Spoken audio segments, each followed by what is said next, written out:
Why owning a gas station is a nightmare. Gas stations are highly competitive. The profit margins on selling gasoline are small. Gas stations make money mostly from the convenience stores and other services like car washes or auto repairs if they have the base to service cars. There can be significant market saturation in some areas, leading to excessive competition, which affects profitability. High operational costs. There are significant expenses to operating a gas station, such as maintenance, repairs, utility bills, and paying staff. Maintenance costs involve the building, the gas pumps, and landscaping. These could range from $20,000 to $40,000 annually. Gas stations accept a lot of credit card transactions. These fees may end up being roughly the equivalent of the maintenance costs you're paying, between $20,000 to $40,000 a year. There's a high likelihood that the gas station will have to eat any customer chargebacks on credit cards. One of the worst things that could happen is an underground tank leak, which could take several weeks to replace. During that time, the gas station can't sell gas, meaning fewer people will come into the store to purchase drinks and snacks. An underground tank leak can contaminate groundwater, leading to lawsuits from neighboring residential communities. Insurance could decide not to cover a tank leak incident, arguing that the leak had begun before the insurance was taken out. Furthermore, in the 1990s, there was this big push for gas stations to replace and update their underground storage tanks to a new standard.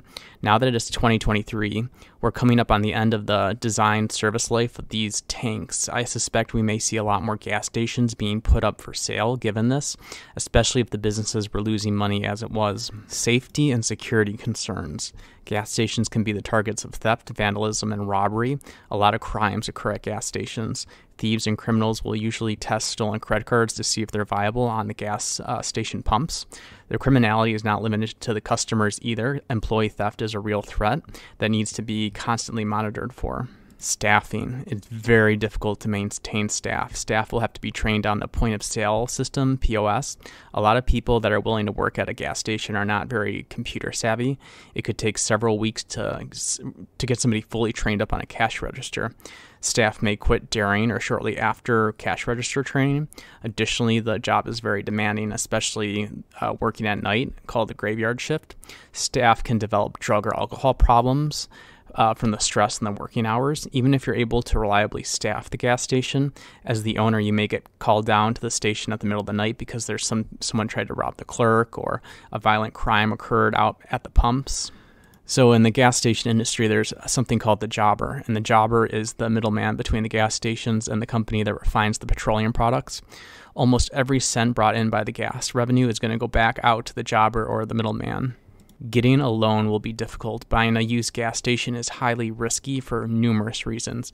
Due to the risk level of purchasing an existing gas station, a potential buyer may find it difficult to get financing or a loan from any bank. If you're in an urban or suburban area, it may be very difficult to find an available location to build on. So your only option at that point would be to purchase an existing gas station. To take over an existing gas station, it's likely going to require you to, have the cash to pay for it up front. If you can get the bank to give you a loan, the bank is going to ask for something called like a phase 1 or a phase 2 environmental investigation, depending on the age and history of the gas station. The gas station needs to pass these studies to get financing. The older the gas station is, the harder it will be to pass the environmental studies that will be required for financing. No lender is going to give you a loan for a gas station without being as sure as reasonably possible that there won't be liability issues in the future regarding contamination. If someone is considering purchasing an existing gas station, they need to ask themselves why the current owner is selling the business. Perhaps the underground tanks are constantly needing to be replaced, or there's another maintenance issue that continuously needs to be addressed. Perhaps the only sensible way to enter the gas station business is building a new gas station rather than taking over an existing business or location. As we look towards the future, I believe EV sales will continue to accelerate. While I do not think EV adoption will happen as quickly as most analysts, I do believe it poses a threat to the gas station industry, especially the ones that are just barely profitable.